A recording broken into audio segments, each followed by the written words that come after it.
Hi, thanks for checking out our channel here. This is going to be possibly a how-to repair video on a Gallagher MR5000. This is a 110, 120 volt version. They did make a 220 volt, 240 volt version before this. It looked basically identical on the outside, but took different guts on the inside. They came out with I think the 220 volt version came out, I think 2000 to about 2008. And then about 2008 or so when they came out the 110 version. This is a version 2 technology, they call it. I think about 2009 or 10 they started seeing some quirky issues with them, and they revamped them, changed them, tweaked them, fixed whatever little issue that they were having with them, and they came out with version 2 of it about 2010 or 11, because that's how old this one is. This one's a 2011 model. The serial number on the back, that 11454 number. The first 2 digits is the year it was built. The 45, the third and fourth number is a week of that year. So this is manufactured towards the end of the year of 2011. So the note says on it, not too much. Please evaluate this unit for repair. You can send me an estimate at, and it gives me your email address. So we're gonna see what happens with this thing. So let's plug it in, see what it does. It's the first thing we can do. But before we get into this thing, here's my information right there. If you want to send something to us for us to repair and let's take a look at, we do work on all brands. Electric fence chargers, there's an address. But fencerfixer.com is my website. And we also work in cattle scales and low bars. So cattlescalerepair.com is my other website. So we're plugging in here.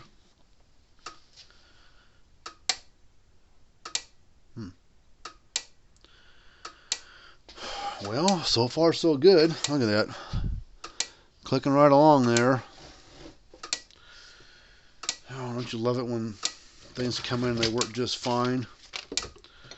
We're still going to take it apart and test, look at the capacitors, look at the transformer. It is a 10-year-old unit, so who knows what might be going on. Looks pretty good for being 10 years old. Uh-oh. There it goes. So just about 8,000. I see that little red light popping up every once in a while. I don't have the manual on this one in front of me, but what that is it's detecting electrical interference, because this is a remote control capable unit. That's what the R stands for. M stands for mains, which is plug-in AC power. So that's electrical interference, means it's detecting interference from outside that in the area, cell phone tower, radio speakers, I don't know, stuff like that. So so far it's working fine, but we'll take it apart here. This is a UL listed unit. So they do have 6 screws. I think the ones in the corners are Phillips, and the ones in the sides, middle there, are something else.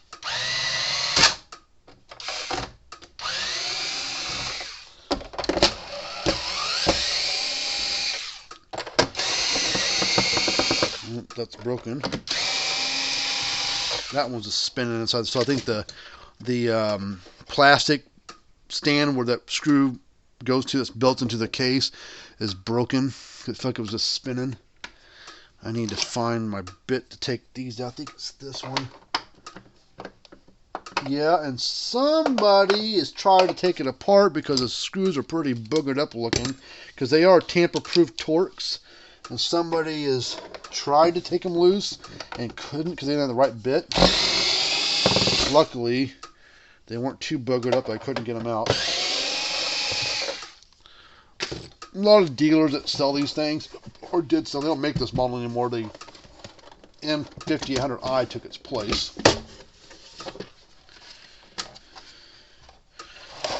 Well, it looks pretty good. We're going to unplug this little cable here.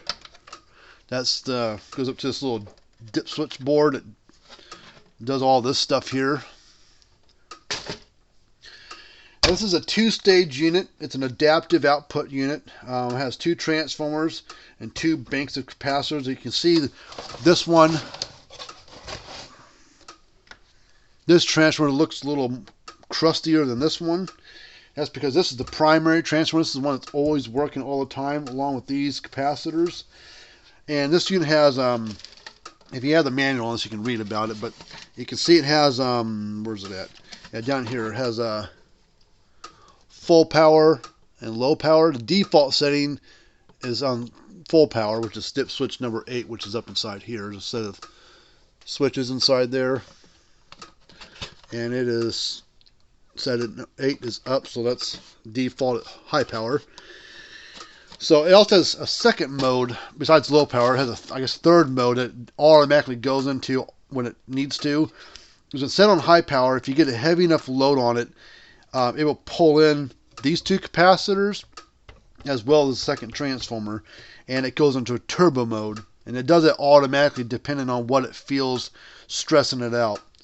And then when it does that, that upper light that was solid green and had a little red flicker next to it every once in a while, it will also flash when you get a heavy enough load on. That's when it really amps the joules up and puts it to the fence when it needs to. But this transformer looks pretty crusty. I don't have this in stock. I'll have to order one in. But I would probably replace it myself just because of it's 10 years old and be better probably to change it. But let's check the capacitors too. The nice thing about Gallagher's versus other brands that use these kind of capacitors, they are unpluggable. You can pull them out. Speedrights and stuff like that, they have these big units like this from this generation. Their capacitors were built soldered to the board. And when you buy it, say the board was bad, when you buy a new Gallagher board for these, it doesn't come with any capacitors or transfer. Those are all unpluggable, and you just reuse them if they're good. But when you buy a Speedright board of something big, it has the capacitors already built onto the board, so you're paying for a board and all those capacitors, so the parts are expensive. Even if all those capacitors were good on a Speedright unit, when you buy a board, you can't buy them without the capacitor. You have to buy them with them already built on, so you're paying for all that as extra parts. And all those capacitors on the Speedright board might still be good. So that's the downside of some of their stuff. Let me get my meter here. We're going to check these capacitors. The 4 big ones are the same. The 30 microfarad 1200 volt DC capacitor, pulse grade capacitor. It's got Gallagher's name on it, but Gallagher doesn't make these capacitors. They're made by somebody else, but they're good capacitors. They don't go bad that often. Well, we'll check all 4 of them. And then this little one is a 6 microfarad 1500 volt capacitor. This is your, I think they are your electrical interference RFI type of thing. I think it's what this one does for the unit itself. So I think that's what it does. And the weird thing about this, even though this is a lot smaller capacity and physical size, it costs more than these bigger ones do. They just do. But we'll check it here. It should be 6, and it reads. Hopefully there's not a bad glare. There's a bad glare. We'll just have to see if we can get it to where you can read it. There's no polarity to them. So 6.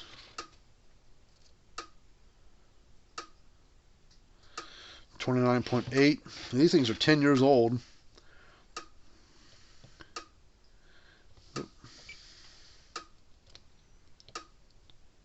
$30.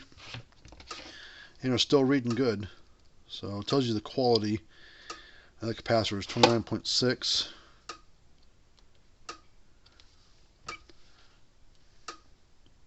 $30.1. All the capacitors are good.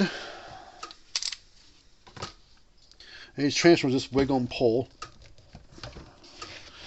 Well, I have to get a screwdriver underneath them, get them kind of started. You see it's unplugged. Oh, look at that. That little, let's see that tab. See, this one's all clean and silvery looking. This one's all burnt up.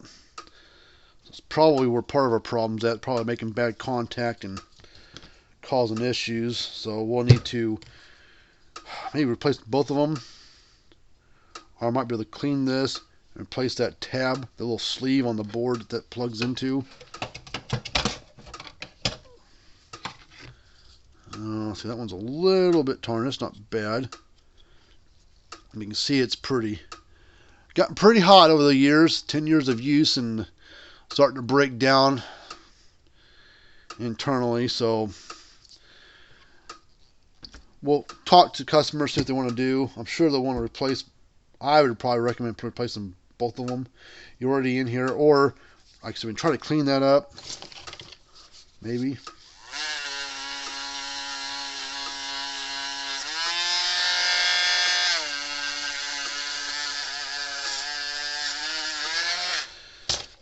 Nah, it's better, but I don't know. I myself would be from a.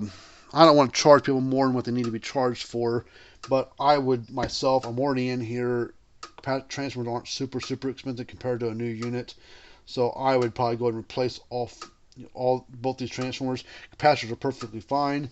Board's fine, but I will probably go in there, desolder, pull that out, and put another one in there. I'll go. You see, I'll go double check here in a second. I might have the transformer. I have to double check. There's that little screw I told you might have been broke, and it was broke. So let me think I've got here. Here's a little sleeve right here.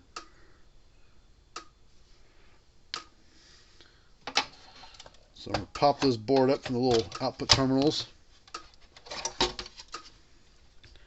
There's the front side. Pretty sophisticated, you know, all these chips and stuff on them.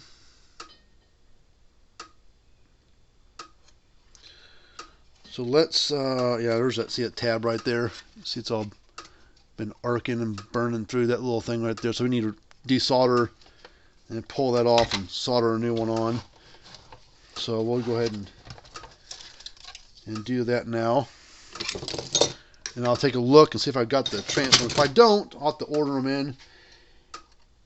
And because these bigger MR units don't come in for repair too often. I mean, here and there.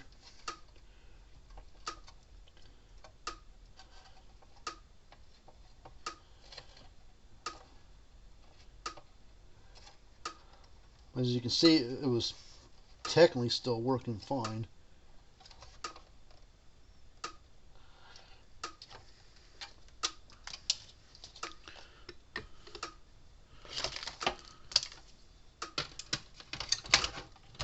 There's the old one. There's the new one, nice and silvery looking. Clean that up a little bit.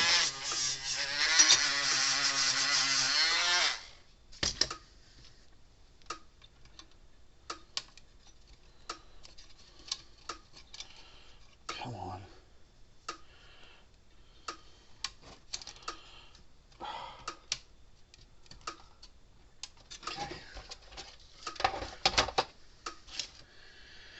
All right, solder time.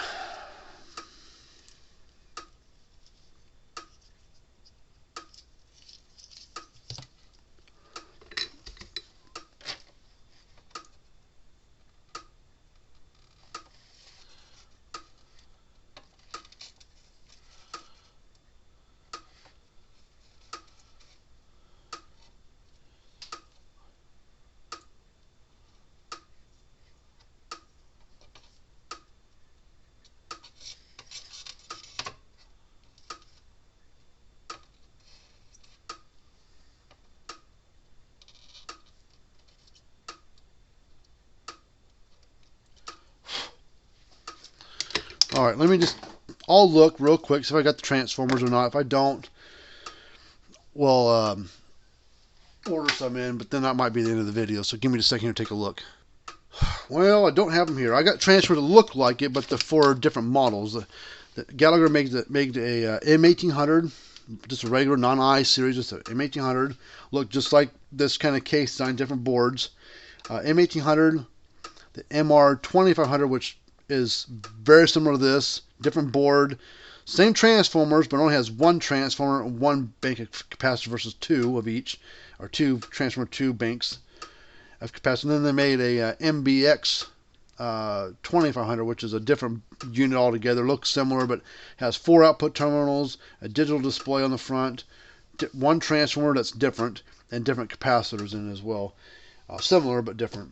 So I'm gonna have to call this video done. But as you can see, it was pretty easy for me to go through and figure out what the problem was. Electrically, it was working fine. I mean, it seemed like it was doing okay. That transformer being burnt like that, probably making a bad contact. That was on the secondary transformer, but that was as it needs it, it has to pull that transformer in there. And that's on the primary side. So if it has trouble discharging through here, it won't pull it out like it's supposed to. It'll throw errors. It'll do all kinds of weird stuff. So we'll talk to the customer, make sure they want to do this, and once they say yes, we'll go ahead and pull the trigger and order the parts in for them. So that's basically it for this little video. This is not the most exciting one I've done in a while, but it is what it is. But there's information right there. So if you ever want to send us something in for repair, we'll be happy to take a look at it. We work on all brands of these things, so I don't care what it is. Send it on in. We'll take a peek at it for you. It's free quotes, 18-month warranty. We don't charge too much for parts and labor, so do a good job and keep the units going as long as we can. So until next time, we'll see you guys later on.